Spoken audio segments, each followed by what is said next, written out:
आज बात करूंगा मैं वेब सीरीज के बारे में जिसका नाम है तस्करी, जिसकी स्टार कास्ट में इमरान हाशमी और शरद केलकर मतलब लीड जो कैरेक्टर है वो तो यही है। बाकी तो बहुत सारे कैरेक्टर है। इनफैक्ट कुछ एक कैरेक्टर ऐसे हैं जिनका रोल छोटा है लेकिन इम्पैक्ट बहुत बड़ा है। वेल दोस्तों, इस सीरीज को डायरेक्ट किया है नीरज पांडे ने, जिन्होंने इससे पहले बेबी स्पेशल 26 और इतनी जबरदस्त जबरदस्त फिल्म बनाई है जिसके बारे में मैं क्या ही कहूँ। और नीरज पांडे अगर मैं मेरी लिस्ट बनाऊँ ना टॉप 5 फेवरेट एक्टर्स की, तो उस लिस्ट में नीरज पांडे भी जरूर आएंगे। बात करूँ अब सीरीज के बारे में, तो दोस्तों इस वेब सीरीज के जो एपिसोड है वो टोटल 7 है। पर एपिसोड की जो लेंथ है वो लगभग 40 से 50 मिनट की है, जो कि आपको बोर नहीं करती। लाइक इंगेजिंग है। जैसे ही आप पहला एपिसोड खत्म करोगे तो आप फटाक से दूसरा एपिसोड देखोगे, फिर तीसरा देखोगे।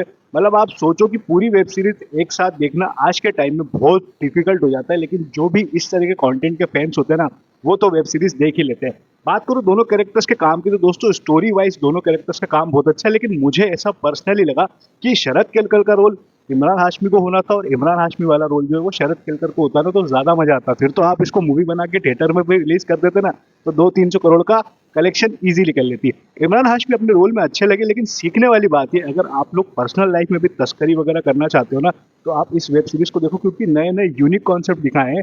शायद इसमें से काफी सारी चीजें ऐसी होगी जो उन्होंने मेकर्स ने रियलिटी में देखी होगी, बट आप नई नई चीजें सीखोगे कि आपको तस्करी कैसे करनी है, स्मगलिंग कैसे करनी है। यहाँ पे कुछ एक ऑफिसर्स है जिन्हें हायर किया जाता है स्मगलिंग रोकने के लिए, और यहाँ पर शरद केलकर का जब इंट्रो होता है, जब उस कैरेक्टर को कहानी के अंदर इंटर किया जाता है ना, तब कहानी पूरी तरीके से बदल जाती है। कहानी अपने एंड तक आते आते एक बढ़िया और एकदम बेहतरीन वाला, मतलब ये कहूंगा कि इंगेजमेंट बना लेती है। और ये सब चीजें करने के बाद भी ना कहानी आपको बोर नहीं करती। 7 एपिसोड कब खत्म हो जाते हैं बिल्कुल पता नहीं पड़ता, लेकिन सबसे अच्छा जो रोल है ना वो इमरान हाशमी का है। शरद केलकर के लिए मुझे इस एक पार्ट के लिए बुरा लगा कि उनका जो रोल है ना वो थोड़ा सा और बड़ा कर सकते थे, उनको और भारी भरकम डायलॉग और बहुत बढ़िया तरीके से, मतलब और बढ़िया तरीके से उनको प्रेजेंट किया जा सकता था। बट यहाँ पर उनको उतना कुछ नहीं दिया जितना कुछ देना चाहिए था। तो बिना कोई नौटंकी किए, बिना कोई ड्रामा किए, बिना कोई स्लो मोशन के भी ये वेब सीरीज चलती रहती है और देखने में अच्छी लगती है।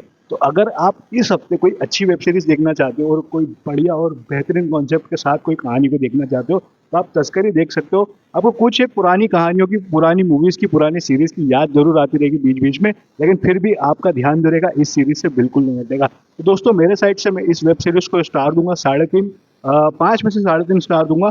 आधा स्टार इसलिए काटूंगा क्योंकि शरद केलकर का रोल और बड़ा कर सकते थे। 1 स्टार इसलिए कम करूंगा क्योंकि कहानी पूरी होने के बाद भी ना थोड़ी सी अधूरी लगती है। वो क्यों लगती है, जब वेब सीरीज देखोगे तो समझ में आ जाएगा। फिलहाल के लिए मैं चलता हूँ, दुआ में याद रखना। जय हिंद, जय भारत, वंदे मातरम।